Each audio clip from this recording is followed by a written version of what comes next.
Hi, welcome to Steve Chats Wrestling, hashtag SCW, the wrestling channel here on YouTube.com. Thank you for choosing the channel and choosing the video. Subscribe right now. Leaving the comments in the comment section. Please like and share the video as well. Going to give you the latest on TNA and WWE in the last 24 hours, all in a roundup of news. We're going to start with TNA, of course, more reaction to the lawsuit that's going on right now. Brought to you, all this news is brought to you by ringsidenews.com. Regarding Billy Corgan's lawsuit against TNA, Corgan has issued a brief statement on Twitter about the court hearing.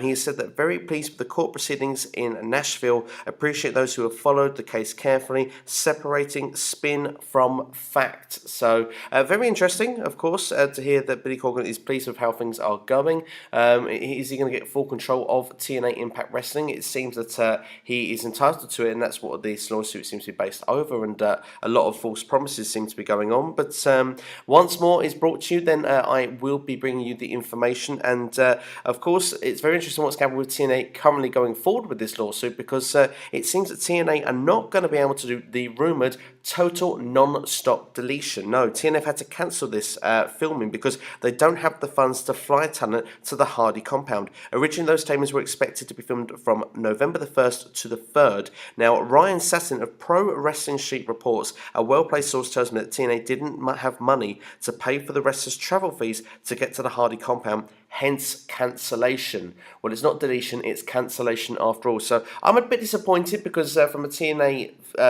standpoint, I'm quite a fan of the product at the moment, watching on screen, and I would have been quite interested to see it. I mean, it could have perhaps been overkill. I mean, we've got to look at the Hell in a Cell pay-per-view coming up in the WWE standpoint. It's 3 cell matches of one night. Is that overkill? Perhaps it is, but I'm sure they would have found a way to make this interesting, because this is outside the box what TNA were planning on doing. So, I mean, is this going to affect other shows going forward as well when it comes to the start of 2017? Are we going to get a TNA break? We'll have to wait and see, and when more news is brought out, I will bring that to you here on this video.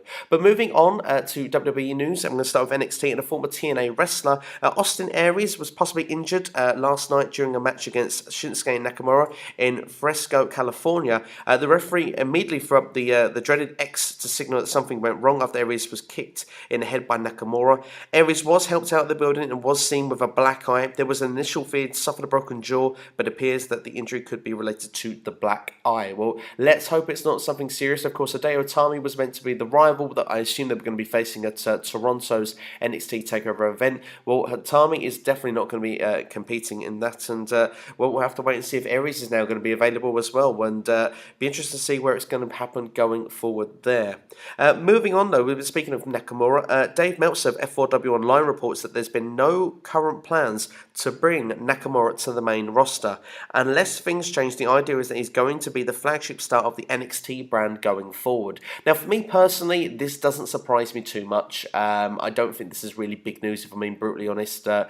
But seeing as it's being discussed, I'll give my opinion on it right now. I think Nakamura is great for NXT. Personally, for me, with NXT stars, I don't see why they have to always start in NXT these days. I believe him and Bobby Roode and the best should be in WWE, helping out the WWE talent. But of course, NXT needs to keep evolving. And at the moment, the way the NXT mold is, it's not necessarily producing people from the ground up. It's having some sort of big name stars in there to help promote that brand and make it grow. And Nakamura is a key part of that. For me, I would say that he was definitely going to be involved with NXT until at least WrestleMania, but it could even go beyond. Time will tell. But for me, I want to see him in WWE. I can't wait to see him in WWE. I actually think it'd be amazing for either Raw or SmackDown at the moment, but it seems at the moment his destination is NXT, and I couldn't see any change going forward with that either. But maybe WrestleMania time. But speaking of WrestleMania, let's look forward a little bit, shall we? How about WrestleMania 2018, which will be WrestleMania 34? It's been reported that it's been narrowed down to 4 cities. It's believed that Minneapolis is one of those cities, since it was a top candidate for the 2017 WrestleMania until Orlando ultimately won the bid. But speaking of WrestleMania 2017 in Orlando, it's possible that the post-WrestleMania SmackDown will take place in Orlando or very close to Orlando. So keeping you up to date there, and when the location of WrestleMania for WrestleMania 34 is released, I'll bring that to you on this channel. Now, I'm still dreaming one day we'll get it in the United Kingdom, but I don't think that's going to be anytime soon, unfortunately. I am hopeful for SummerSlam next year. It's the 25th anniversary for SummerSlam since it was at Wembley in 1992 next year. So I'm hoping WWE do something special and recreate that, like they're doing with the Royal Rumble, the 20-year anniversary in Texas this coming January coming up. We'll have to wait and see. But as for WrestleMania itself, I think Minneapolis could be a good choice. In Minnesota, of course, it'll be a heavy Brock Lesnar influenced. If Lesnar was still with the company at that time, it would be fantastic to see the crowd reaction for that. But we'll have to wait and see what happens. There's not really much more I can give on this story until more is given on it, so I'll keep you up to date when more is broken. But how about if Vince McMahon was to sell WWE? Now, this for me was extremely interesting news, which I'm going to bring to you now via ringsidenews.com. During the third quarter earnings call, Vince McMahon was asked about potential sale of WWE. Vince said that the company is open to anything, however, controlling their own destiny is very important.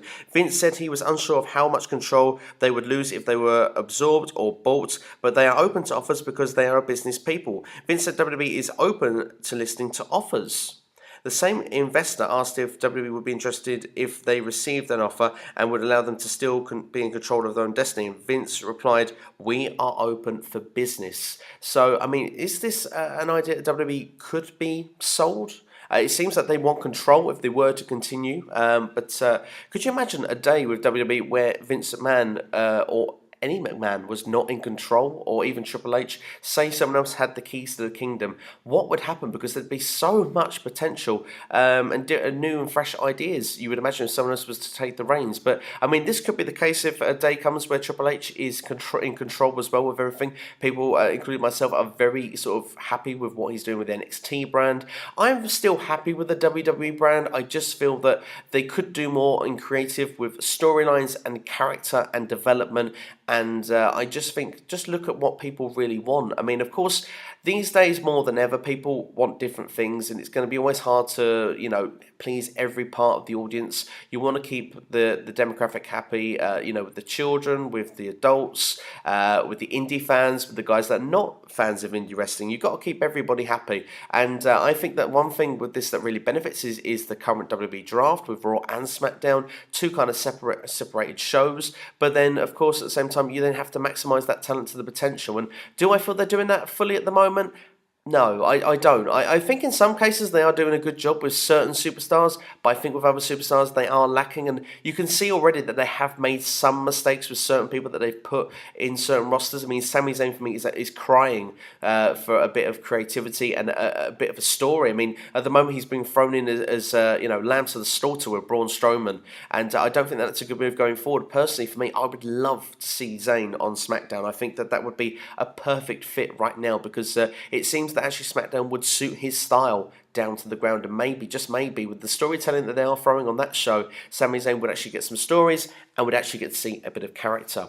But speaking of SmackDown, we'll move on then, and Randy Orton. Now, that's a very interesting story. It's been said that Randy Orton may be missing the Survivor Series because his wife is expected to be giving birth to a baby girl around November 22nd. Orton was given that previous week off and isn't scheduled to return until November 29th, so he probably is not going to be involved with the 5-on-5 traditional Survivor Series match. Now, this also means it's very interesting because I kind of guessed on SmackDown this week that this is why Randy Orton potentially was going to be siding with Bray Wyatt. If you can't beat them, join them. I think it's interesting storytelling, because I don't feel fully that he's going to be joining the Wyatt family. I feel that he may be on side with the Wyatt family for a short time, kind of almost like the authority angle. It's kind of a mixture of the authority angle with Seth Rollins when we got the WrestleMania 31 match with Randy Orton and Seth Rollins, as well as when Daniel Bryan joined the Wyatt family. It's kind of almost that kind of feel, the two storylines merged together, and it's going to be very interesting to see if actually this is going to work down the line. I'm not so convinced, but maybe they could be wronging a right here where an actual superstar is in with the Wyatt family for a short period of time. I would like to see it go and see how it's going to grow, and I think maybe it's going to culminate and it will finish then with the final match of the feud with Randy Orton versus Bray Wyatt at the TLC event. But we'll have to wait and see as and when all develops. But will you miss Randy Orton at Survivor Series? Who do you think will fill those 5-on-5 teams? What do you think of the news that I brought to you here today? Let me know your feelings in the comments below. Like and share the video as well, and please, if you haven't already, make sure to subscribe right now. Look out, Hell in a Cell predictions are coming up. You'll be watching Steve Chats Wrestling, #SCW, the wrestling channel, here on YouTube.com. Take care.